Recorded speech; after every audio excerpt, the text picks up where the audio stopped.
この機器はネットガードの持ち運びタイプです。操作は簡単で、重さは約 800g の軽量タイプ。まず本体を構えてガードカバーを外し、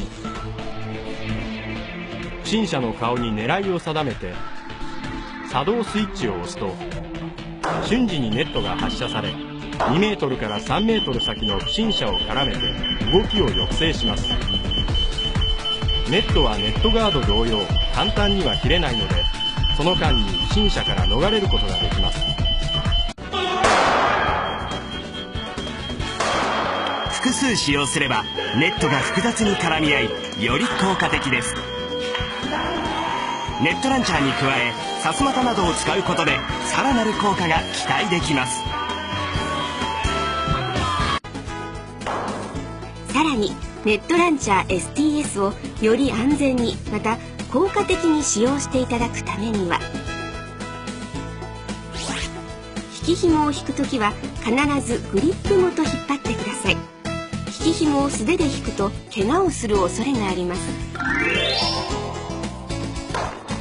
引き紐を引く余裕のないときは、ターゲットがネットに絡まってもがいている間に避難することがポイントです。本体が障害物などに引っかかることも。いずれにせよ無理は禁物です。ネットランチャーを複数使用すれば、ネットが複雑に絡み合い、より効果的です。ネットランチャーに加えさすまたなどを使うことで、さらなる効果が期待できます。ただしさすまたを持つ人にネットがかからないように十分注意してください。リキッドランチャーをさらに効果的に使用していただくには、カートリッジの1本目を催涙タイプ、2本目をマーキングタイプにしておけば、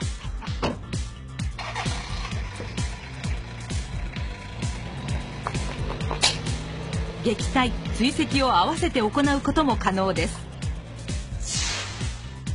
またリキッドランチャーで不審者の動きを封じ込めた後、ネットランチャーを使用することでさらなる効果が期待できます。